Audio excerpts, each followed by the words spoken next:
And now we are going to bring upon our next topic, very, very interesting person, as well as professional.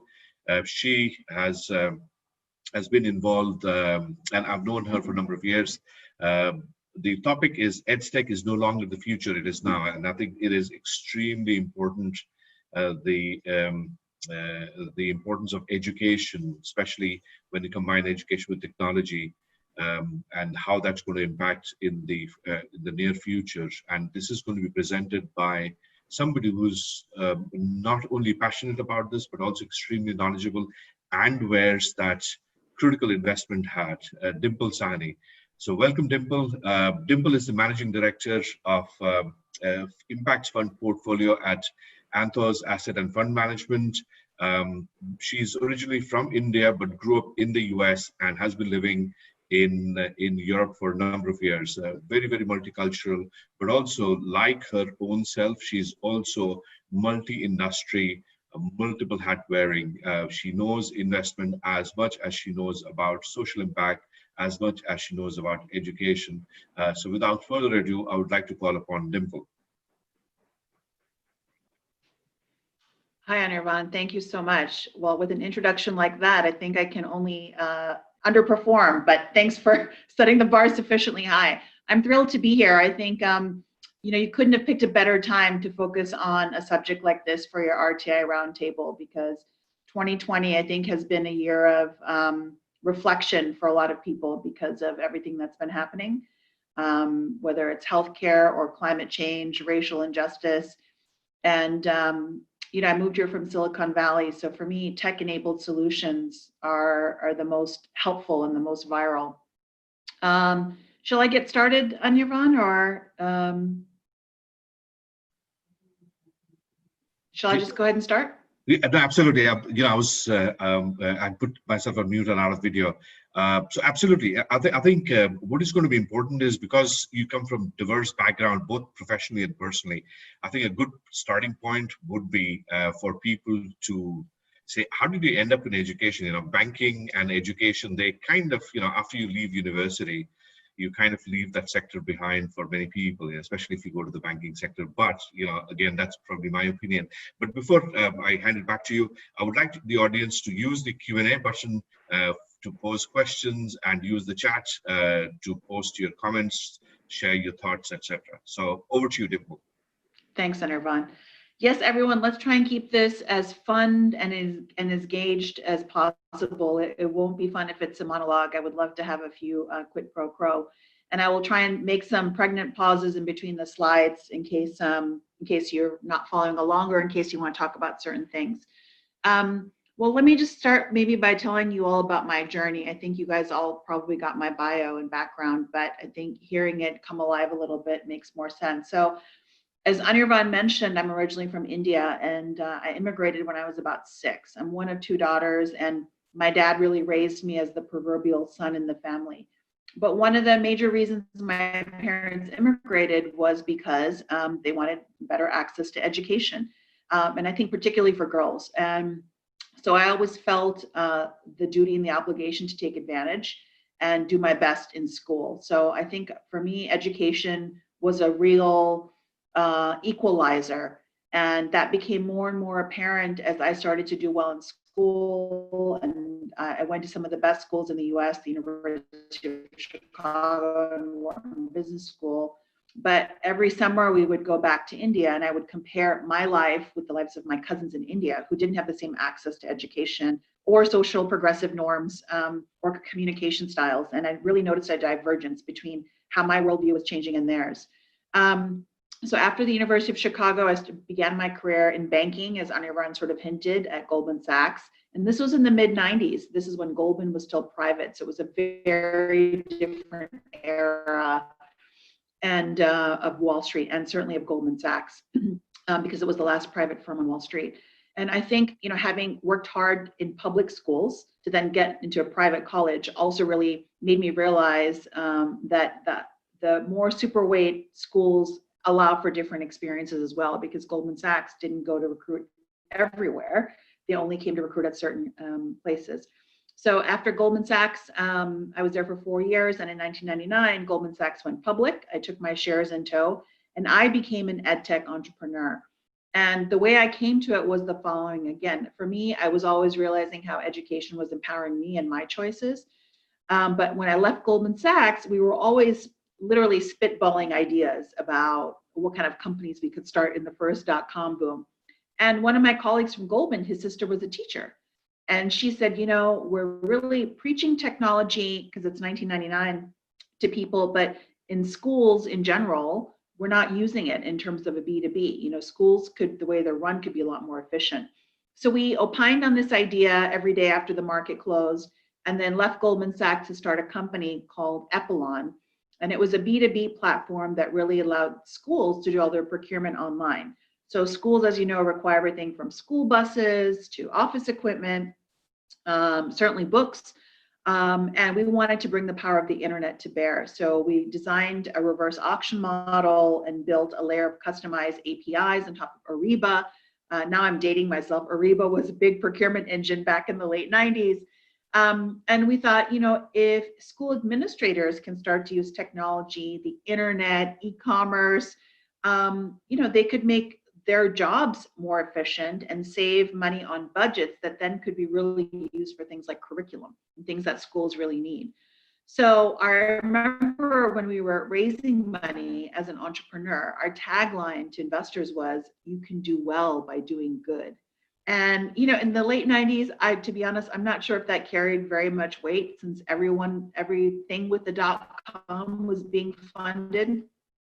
But we felt like that was a unique social angle. And at the time, we didn't have the words impact investing, social entrepreneurship to use. And so, our tagline was do well by doing good. And we did. We raised over $55 million. We scaled to school districts in the East Coast to West Coast. We even had some international clients down under in Australia and in New Zealand. But then the market crashed. And so we had to quickly downsize our company. Long story short, we sold the company, but for pennies on the dollar to Accenture in 2001. And so when I applied to business school then, after September 11th, I realized I wanted to be on the other side of the negotiating table and be an investor instead of being an entrepreneur. But I wanted to be a social investor. And again, didn't have the term impact investor to use. But when I wrote my essays for Wharton Business School, I said, I want to focus on sectors that are really in emerging markets and that really empower people. And luckily for me, when I went to business school, impact investing was coming into the fore in 2005. It was the year of microfinance. So that was my journey, and that's how I've been pursuing that ever since for different platforms, including out here in Europe. That's actually a wonderful story, and also the better part about the story is the passion that you demonstrate when you share the story. So we are actually very happy to have you as one of our speakers, and what better way to sort of round up the speeches with your presentation. So we'll hand over the screen. Just see if you can start. Yeah, there you go. You can use the screen. All right. I'm all set. Thanks, Anirban. Okay, now let's focus on EdTech. And now I'm going to wear a couple of different hats, but really talk more from an investor perspective. So as Anirban mentioned, I moved here to the Netherlands 6 years ago, and I'm not in Santorini, contrary to my visual background. I'm actually in Amsterdam here. And I work for one of the largest family offices in the world. So it's a family that is really committed to social change, and they really want to use their entire spectrum of capital to do so. And so education is one of the core themes that they decided they really wanted to focus on. And so within education, I had the idea to help shape within the investment thesis, education technology, both from my background in the late 90s, but also what I was starting to see in the marketplaces. So for me, education technology it's one of the most powerful SDGs, and it's also one of the more powerful platforms to, again, create social impact. And I think this year, above all, again, has really painted that picture for most people. But I wanted to not just give you my opinion, but support it with some empirical research and sources. So, there's a professor at Stanford who's done a lot of research around what is the impact contribution around education and education technology to GDP, right? As an investor, as an impact investor, you're looking for an impact risk return ratio and a financial risk return ratio. So, and I'm a geek. I'm a numbers person, economics, MBA. So for me, looking at these correlations and statistical analysis, it's very, very powerful. And essentially what this professor discovered is that the more you invest in education, that it's not about putting kids into schools. So it's less about access and it's more about learning outcomes. And that's really what people need to start tracking. And this is possible with technology because there's so many metrics you can track on a mobile or a web platform. So this is what this slide is about. And he is actually an advisor for one of the firms that I invested in, a fund called Learn Capital. And much of this material is thanks to them as well. Next slide. Okay. So, I think, I don't know where most of you are based, but certainly in the US, the education system is broken. And in Europe, people really have access to high quality education. I'm not sure if it's the highest quality education, but on average, it's above par. And you don't have to pay a premium for it, certainly here in the Netherlands. And I think what this slide is going to show is that people are in schools, but they're not really learning. And for people who have kids or work with the next gen, I think you'll realize that the way they approach problems and education and critical thinking has also really changed. They're dependent so much more on technology than we ever were, where we used to write on chalkboards or in our notebooks. And so they're learning via computers, mobile, tablets. And so the way you deliver the curriculum also has to change because that is the mode and the medium with which people are actually really synthesizing information. So this shows that actually most countries are not doing well on the education front. And the countries that are, not surprisingly, I hate to say it, are really in South and Southeast Asia, where I think culturally education is really emphasized. But they're also much more tech enabled, so they have they spend a lot more time on their phones and in their mobile gaming, for example.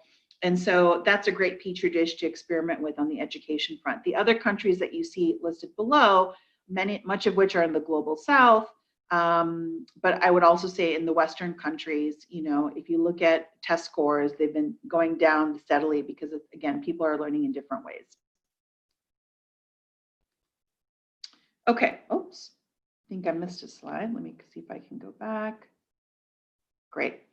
So as an investor, what I like about education is that it's underinvested. So for me, the ROI or return on investment is really much bigger. And in impact investing, which is now thankfully becoming much more mainstream, although there are a lot of sectors that are being funded. So you'll see renewable energy gets a lot of attention. Microfinance was the flavor du jour in 2005 when I graduated from business school. That's when Muhammad Yunus won the Nobel Peace Prize, and then everybody went into microfinance. But as we all know, microfinance is not a panacea. And so financial services in general, fintech is becoming a lot more heavily invested because people are using mobile payment systems all over the world, but particularly in the global South. But way down the list, then you see education in red. And I'm not sure why it's still underinvested, because for me, the fundamentals of the impact is quite clear. And as we'll talk more about, there's a GDP multiplier effect. The more you give people education, whether it's primary, secondary, or tertiary education, or as an adult, upskilling, right? People in the adult workforce, I think there's a return on impact as well that's there. So for me, this continues to be underinvested, which is why I think the financial risk return is also really, really worth it.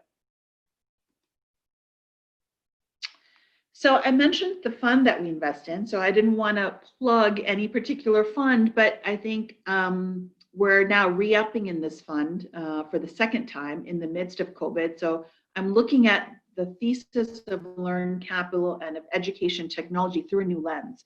Again, this year has demonstrated for all of us the importance of working remotely, learning remotely. Many of you have, I'm sure, dealt with the challenges of homeschooling. And so Learn Capital's thesis is really around doing early stage venture capital investing around education technologies. I'm going to talk about some of the companies that they've invested in to really paint the picture of the virality of the business models, but also the reach. So I learned about Learn Capital, no pun intended. I've been following them since their Fund 1. And Fund 1 and Fund 2 of Learn Capital was what we call a captive fund. Pearson Publishing, which is a UK-based education publisher, was the only investor. And so they only made strategic investments for Pearson. Fund 3, which came out in 2015, which is when I moved to Europe and got an allocation to do education, was my first to do a lot more in emerging markets. We want to focus on underserved. And now that we're not beholden to Pearson, we have a little bit more degrees of freedom to be able to invest across many different sub-themes.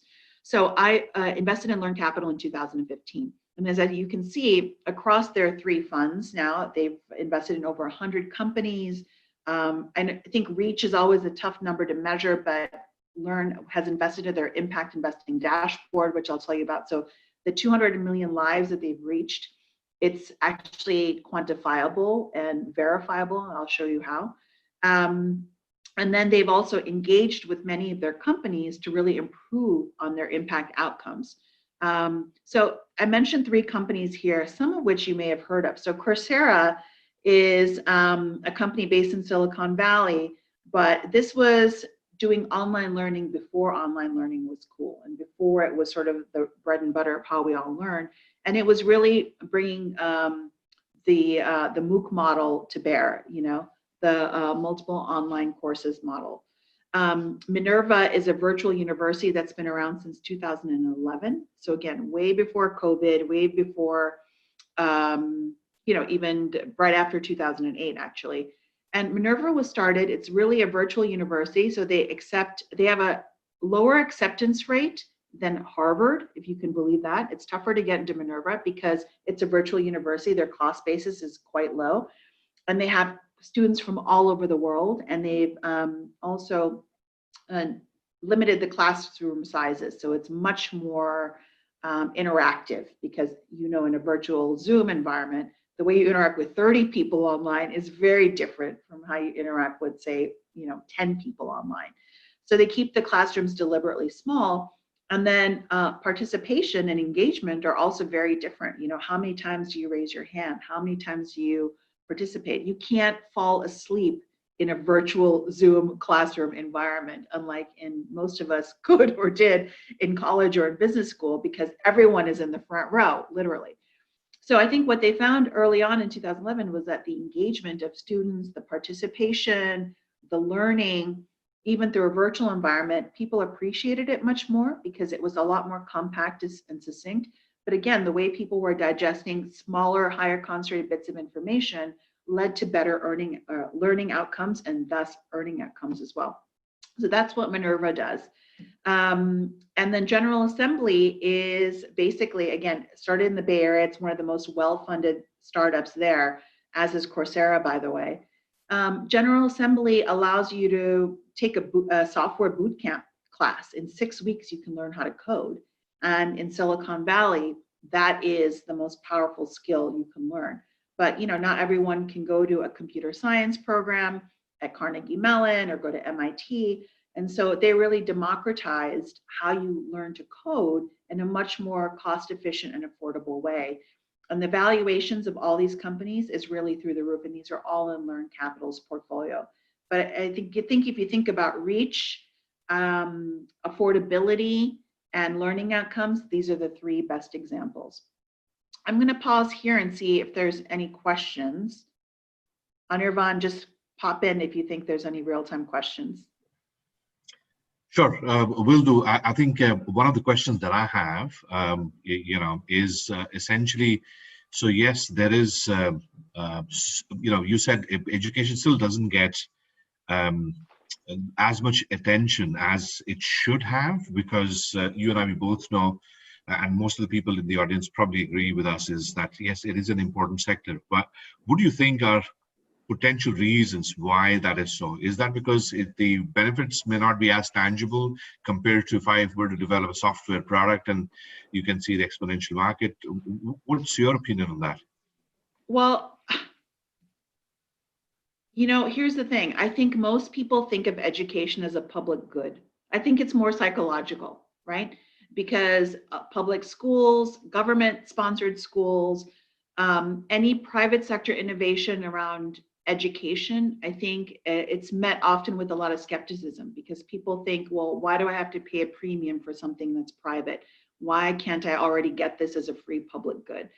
So I think a lot of people are still waiting for governments to step up, for in the US, states to step up. And if you're a country like the Netherlands, where we live, right?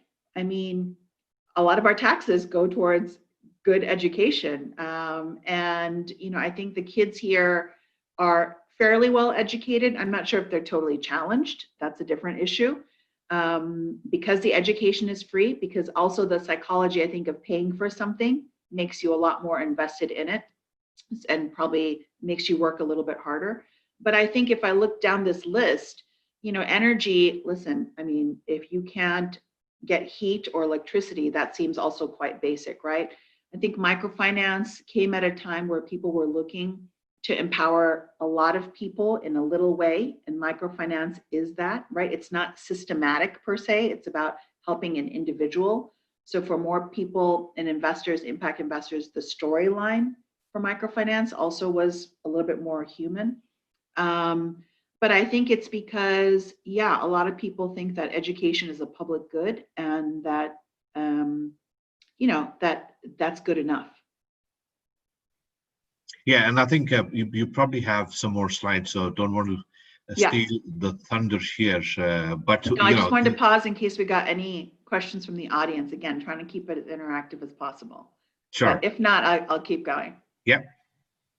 Okay. Great. So I mentioned this, one of the main reasons we invested in Learn, not only because of their fundamental thesis around education and education technology, and they've invested in everything from peer-to-peer, teacher to student, as I mentioned, mobile, web, tablet, and they've invested all over the world, including Asia and Africa, which I'll talk about in a second. But you know, we said, well, how are you measuring this impact, right? How do you take something so amorphous like learning outcomes? Because, you know, not everyone can do a randomized control trial and you don't have time to wait 2 or 3 years to wait for that data to come. So we give them a lot of feedback on their impact framework because we had spent a lot of time at our family office really thinking about the who, what, when, where, and how much. And so after we gave them feedback, they really created an impact dashboard. And if any of you plan to invest in Learn Capital in the future, they're closing their last round in December, by the way. So you might be able to eke in a little bit for any institutional investors that are out there, maybe even some retail investors.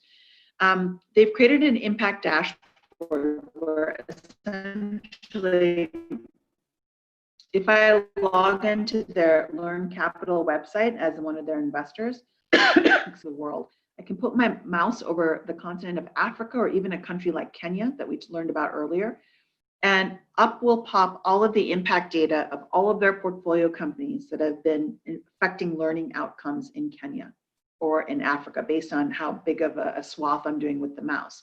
It's extremely powerful, but the 3 dimensions of the outcomes they're looking at are reach. So literally, how many people do you serve? So that speaks a little bit to access. Intensity, so it's not just are you reaching them, but are you getting through? Are people actually learning? What's the quality of the engagement? And then of course, performing, and this is now test scores, and numbers don't lie, test scores don't lie. And you can talk about cultural bias in tests, and some people are better test takers than others. But you know, at the end of the day, you have to have a standardized, objective metric, and tests are a way to do that. So along those 3 dimensions, they developed a statistical analysis of the statistical significance along those 3 parameters. So again, it gets a little geeky and technical here, but they employed a data scientist, which again, not every fund can do, but a data scientist who can look at the correlations of all the impact data coming in from their individual portfolio companies to say, along reach, intensity, and performance, how have people been doing? And then track that over time, right? So if they're innovating on their product, maybe they're only capturing 10% of reach, but that intensity is 90%, right? Then they have to work on the reach aspect. So it really helps them tailor the products and services that their ed tech companies are providing. And so the dashboard is extremely powerful, and you can see a small snippet of it there with the world. Then, as I mentioned, they look at the net impact. So had Learn Capital not invested in this fund, or sorry, in this company, or had this company not existed in this geography, what would status quo look like, right? And then what is the incremental impact that you have had? So I think additionality, intentionality, these are a lot of terms that we use in impact measurement and management to see if things are really impactful. But this is what their statistical analysis really speaks to, is standard deviations of performance, standard deviations of intensity, looking at T equals 0 and then monitoring the trend line. So it's really, really powerful. And I'm really proud that we were able to contribute, at least cerebrally, to how they were thinking about their framework. So again, it's very, very powerful. So we talked about the multiplier effect, and I think we were trying to ground it in GDP. But I think it also happens between students and other places in the region, right? So the benefit of a Learn Capital is whatever one of their companies is doing, the other ed tech companies in their portfolio can also learn from it. So there's peer-to-peer learning happening, and there's north-south learning, right, from developed countries to developing countries. And then the peer-to-peer platforms are learning and maybe expanding into different mobile or web extensions, et cetera. So we've highlighted a few here. So the premise here is that education is where it starts, but there's an amplification effect, and it really bubbles up to other SDGs. And that makes sense intuitively if you think about it, right? The more educated you are, the higher likelihood that you're going to get a good job. That will lead to higher compensation, ideally. And that will lead to you being able to afford better food, better home, better clothes, and have your basic services and basic needs met.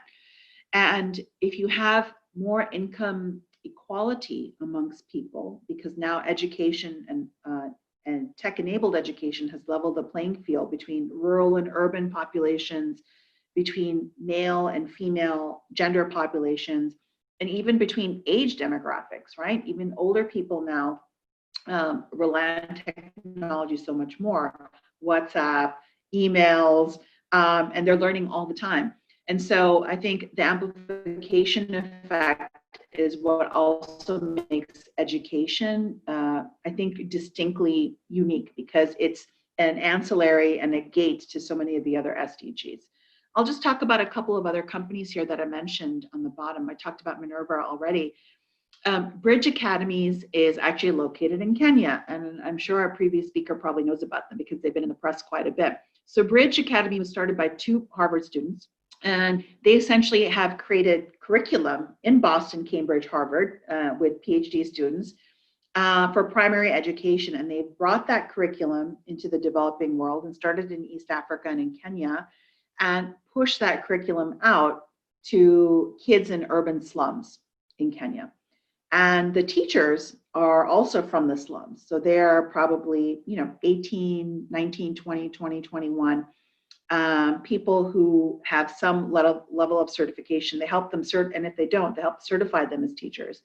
And so then you're encouraging people to learn from their own society and their own communities. But all the curriculum is being curated in the West at a very, very good school. And then the tablet is what's being, is the channel through which the curriculum is being distributed. So all of the kids also get a tablet, by the way. So the Gates Foundation has funded this. We have funded this. Pierre Omidyar has funded this. And the cost for doing this is $6 a month. $6 a month. And that includes school uniforms, transport to school if some of them need that, but it includes, there's no books needed, right? Because you have the tablet, everything is digital. So I think it brings the cost point down quite a bit. So Bridges, the political flack that Bridge has gotten in Kenya is this ideological break that I mentioned, is that a lot of people in the Kenyan government said, hey, what are you doing here? Our government schools are fine. And let's be honest, they're not fine. The teachers are not showing up every day. They're not being paid market wages. The kids don't have uniforms. They don't have structure. And the building infrastructure is also dilapidated. It's not safe. It's far. It's, it's just not well kept. So all of the funding for Bridge has gone to fund the infrastructure, the curriculum, and all the ancillary projects I mentioned around uniforms, et cetera. That all goes into the $6 a month, which is a very good price for the quality of education that you receive. And now they've expanded into Tanzania, and they're also going into Asia. The other investment I wanted to share about was Andela, which is on the bottom right. Andela is also in Africa.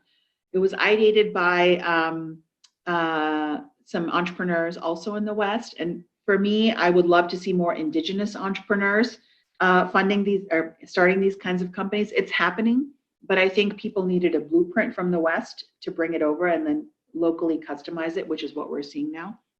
But Andela is essentially a school that is a substitute for your university degree and also focuses on computer science and engineering. And what's unique about Andela is it's free. That's right, it's free. In fact, they sort of pay you to attend. So again, the acceptance rate for Andela is very, very low. It's very hard to get in, but it's open to everybody on the subcontinent, in the region, and now they have campuses all over. But they also started in Kenya initially. And the reason why people pay you is once you get in, Andela serves as software engineering for many of the multinational companies, which are located all over the world. So a lot of the projects that come from Google, Apple, Microsoft, they get subcontracted to engineers in Africa. And so you're learning code, but you're also working on projects for these big multinational companies, and you get paid because Andela is being paid as a subcontractor, and that money goes directly to the student that's learning and working on the job. And then when you graduate, you have Google, Microsoft, Apple on your resume, and it's a great way for you to actually get a direct job into these companies. I think what's really powerful in terms of not only learning and upskilling as part of Andela's program and the fact that it's free and in fact, you get paid to go, is we gave them feedback. Well, what is the gender balance between men and women? Because a lot of the women live in more rural towns and it's maybe not safe for them to come to urban areas like Nairobi. And so Andela took that to heart and they created all female cohorts. And they also arranged for transport for people from peri-urban and rural areas to be able to transport these female engineers. And now these all female cohort engineers are learning confidence. They have an increase in social capital in their families and in their villages. They're learning technical skills, which often is reserved for, a lot of the men in their family. And they're also out earning their fathers and brothers. So it's really been profound. And as you can see, they have a higher female engineering percentage in Silicon Valley, which is sort of mind-boggling. So again, the power of ed technology in the South, and particularly in Africa. Did I go back here? Let's see. Yeah. So again, this speaks to the first slide, which I talked about a little bit. The statistical significance is that, again, there's a GDP multiplier effect. So, is Kenya doing better because people are going to school in Andela and Bridge? Yes, it starts at Bridge. Maybe they graduate to Andela and then they go work at Safaricom, or hopefully they start new social enterprises. They've learned from the best, but they create more impact by starting their own entrepreneurial companies. So that's what we're tracking now. And I think this also speaks to the GDP outlier effect, is that if you focus on the OECD countries, and the PISA score, which is this internationally recognized way to think about test scores. I mean, if you think about the money that this could lead to in terms of economic development, more productivity per citizen, contribution to economies, it's really, really incredible. So if I think about leveling the playing field, this is a great way to do it. I'll stop there, and I see there's a couple of questions in the Q&A field, but I wanted to ask the audience some questions, and Anirban, maybe you can read these questions aloud, because I'd love to hear from our audience who's invested in EdTech and in what capacity and what's been their experience. And for those of you who have operated in this space, you know, what do you think are your biggest challenges? And you can do it in the context of this year or other years. Yeah, absolutely. I think the questions are there on the screen. So how many have invested in EdTech? Please share. I think this is not just money investment, but also investment in times of effort and time. So that's the first question. So let's say from the chat, how many of you have been involved in this space? So let's get some reactions here.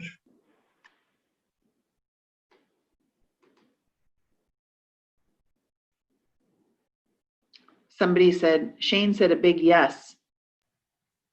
Okay.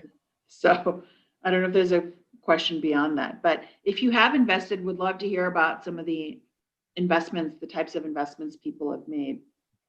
Maybe while those are coming in, I'll answer a couple of the questions in the Q&A field that I see. So yeah. Somebody asked, to what extent is certification important as opposed to acquiring actual skills?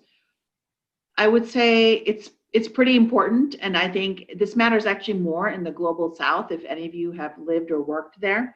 So at the end of every boot camp, class, graduation, there is a certificate, a certification, and accreditation that's handed out, because when you're applying for jobs, that just gives you that extra push and a little bit more formality.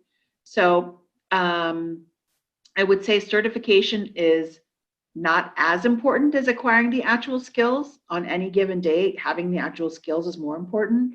But if you have the nice glossy certificate or frame certificate to go with it, I think in certain markets it matters more than others.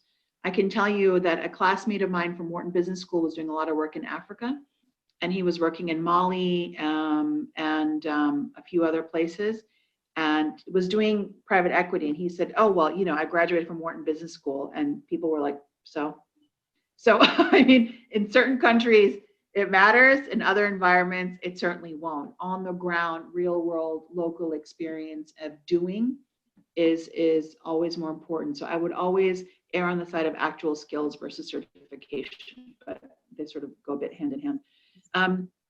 The second question, I guess, were, are there certain sectors?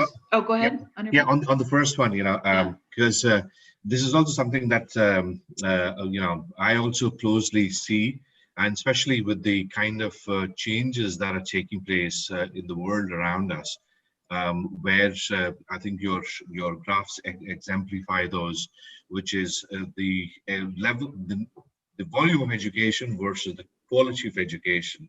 And that's where I think the overemphasis on certification in many cases kind of defeats the point, which is, let's say, if you look at some of the word that you use, the South, the countries from the South, developing South, the certification, you know, a lot of people, you know, who have got high school certificates or university certificates, but not necessarily employable, I think adds to the problem bigger than the person who's not educated or not skilled or not got that certification. So what's your take? Yeah, no, I would agree with that. I mean, look, I mean, to be honest, people are dropping out of college now. I mean, certainly in the US and certainly in Silicon Valley, right? I mean, some of the biggest and most interesting companies today have been started by people who don't have a college degree. And well, I guess Bill Gates is probably the biggest example of that.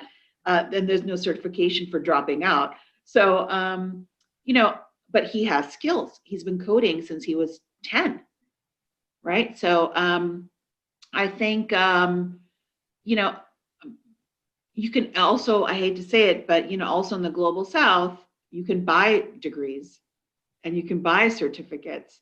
And so it matters less there, I think, than actual skills is actually more important. But on any given day, I think the thing about what education technology has done in terms of disrupting universities and other places where you might get these certificates or diplomas is, you know, you can just show that you completed a course or that you performed really well. And I know in Silicon Valley, for example, if you have graduated from General Assembly at the top of your class, you are much more likely to get a job than, say, if you went to Stanford and graduated with, you know, just a B average. You know, that doesn't get you anything. So I think the next generation is also less about formality and more about authenticity. And so for them, it's more about doing. And if they can put the learning into practice, then that's any day much more valuable for them than a formality of a certificate. Yeah, and I think that's a very, very important point that you raise, which is kind of the next generation, and you know, as we see the way the world is evolving, the way technology is driving a lot of the change, being a catalyst in many cases, you know, and the speed at which the traditional education is catching up or has been catching up in the past may not be necessarily, let's say, in tandem with each other. And moreover, the diversity of the skills that are required. Say, for example, you mentioned about, you know, data scientists, right? In one of your on one of your slides. Yeah. And that, you know, yes, are there certificates that can be earned on data science? Yes, but the field itself is changing so dramatically. You know, how do you keep up with, you know, getting the skills versus the certificates, you know? And I think that is, do you think we are kind of getting to a tipping point when it comes to the traditional bastion of education versus, you know, going into that skill, more skilling, which is also in education, but more skill, let's say, focused rather than more degree focused? Yeah, I think we are at a tipping point, and I think that if there's a boxing match between that, then the skills again will win, because ultimately it's going to be about not what you can say or answer smartly, but more about what you can do, because you know, you're going to school now has lost a little bit of its charm in the sense that you're no longer in a real classroom, you know, having those offline moments of bonding and things like that. And I think the old guard, the older generation, really respected the graduations from Ivy League degrees, or, you know, the gilded certificates or the certifications. I think the new generation and also the workforce going forward, it's more about what you can do. It doesn't matter where you went to school, what country you're from, or how old you are. If you can do the job and do it well, then, you know, you're gonna be a better candidate for anyone who's graduated from school but has no real world experience and hasn't tried any of their skills out. Excellent. Next question. Yeah, go on. Yeah. Go ahead. You can read the question. Yeah. So the next question is, are there sectors, areas in education that are more attractive from an investor's perspective? So within education, as an investor, EdTech is one of the themes that I look at. I'm also looking at education finance. I think education financing companies are a really interesting angle as well, because schools and the way they're funded also has changed quite a bit. So that's another interesting area, but let's stick to EdTech since that's the scope of this. I think there's, well, now there's a lot of, there's a cross-section of healthcare and education companies. So, you know, how you do self-diagnosis, medical health, mHealth, there's an education component to that. Mm-hmm. So if you're a caregiver, for example, right, there's courses you can do. So I like that intersection because, again, I think it has the amplification effect. And I think healthcare also needs to be distributed. I think it also needs to be last mile. I think it also needs to be really affordable. And it also needs customization, right? You can't just give a cookie cutter diagnosis to everyone. So if I think about the Corona app that was just launched here in the Netherlands over the weekend, I mean, people are going to be learning from that app because of the content on that, but it also has a healthcare implication as well. So for me, that's a really interesting space. But I think what we have found is within the scope of what a fund like Learn Capital looks at, the peer-to-peer learning platforms tend to be the most interesting because they're a little bit more capital efficient. So for example, if you're a student in Bangladesh and you're really good at math, and you're a student in, say, Texas in the US, and you aren't good at math, there's a company in the Learn portfolio called Brilliant that actually creates a marketplace where students can ask each other questions, and it's disarming. It's less formal than asking an adult or a teacher or someone you even know, because there's anonymity involved. And also, then you're not bound by physical boundaries, right? Because now you have access to that kid in Bangladesh for whom math is really easy and intuitive. And the way peers explain and students explain things to other students, it's much more intuitive, the way they describe it. So I also think so peer-to-peer learning for me is one of the more powerful versus student to teacher, because there's still a generational gap there. And then of course, I think, listen, education, mobile education. I mean, people are now starting to get frustrated with their laptops and screens in general. So everything, the form factor for everything is becoming much smaller. And with the way smartphones are developing, I mean, this is all you might need to get all the skilling. You can code, take classes, record, send homework, I mean, do everything on that device. So I think that's one bundle package I like. Excellent. There's another question, and I think this is more of an advice from you. So this question reads, as vested with an early stage startup focused on addressing STEM education for girls in 4 to 12 age group. The trouble in Asia is that social impact startups are in early stage of growth, with funding access limited to matured and successful startups. Byju's, for example. What's your take on this? Yeah, so first I want to say that there is, I don't know who the founder of this company is, Anuradha. If it's a female founder, even better. But there is a lot of money now going towards companies focusing on diversity, and I would say girls in engineering checks that box. Emerging markets checks that box. And again, if it's a female founder, all the better. But there are impact investors and angel investors who would love to fund stuff around girls in engineering. So girls who code, right, became a huge phenomena in the US. And that started out as a nonprofit. It still is, but it's gargantuan now. There are companies in Europe that are also focusing on STEM for girls in this age and actually teaching them how to code. And there are investor groups like the Cartier Women's Initiative. I mention it because it's only meant for female founders. There was a company last year that had this scope of company, early stage. She is Polish, but she was based in Norway. And she won the cohort, and there's a real prize to that. So I would say there's business plan competitions. There's awards that are focused on women in technology, girls in technology. And then as you graduate, there are companies that focus on women in coding that are also being funded, women in deep tech that are being funded. So I think the other micro trends that happened this year, in addition to the pandemic, healthcare, climate change, California burning, was diversity and inclusion.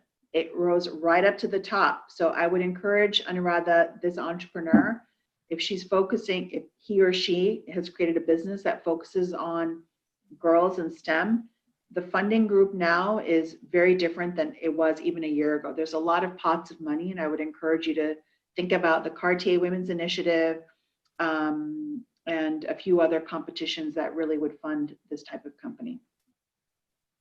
An angel investor network. So if this company is based in India, for example, because you mentioned Asia, there's an Indian Impact Angels Network. In Europe, we have Tonic, TONIC. So even if the ticket size is small, which is typical for early stage, you don't need venture funding. You can do it with angel funding because these businesses are capital efficient.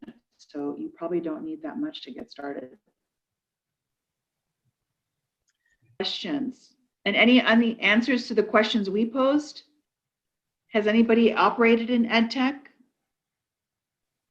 or invested in EdTech? Well, the other thing I would say is maybe some of you don't get the deal flow in this. So maybe some of you want to invest in it, but you don't know where to go.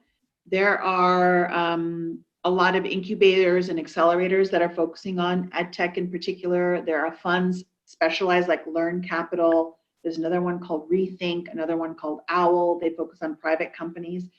But I think we've seen a lot of activity in the markets in SPACs. If you guys know what SPACs are, special purpose acquisition companies that are being raised. So basically they're shell companies that go public on the New York Stock Exchange or on NASDAQ, and they're waiting to buy an asset. I think we're going to see a lot more education SPACs. So companies that will raise, I don't know, 50 million, 100 million, and maybe they'll want to buy Montessori schools, right? That probably with that kind of capital, you need a physical asset. So I think that's another way many of you can get access to EdTech. You can buy a share in the SPAC. SPACs are usually priced at $10 a share. So it's very affordable. So there are many on-ramps to become an EdTech investor yourself, but start with people and other friends that you know who also are passionate about the space and learn about it. All right, Dimple, that was really awesome. I guess this was your last page, right? I don't know if. Yes. Yeah. Okay. So, yeah. I mean, any final words of wisdom to people in the audience who can get benefited on, whether it's your topic or in general leveraging technology to drive social impact.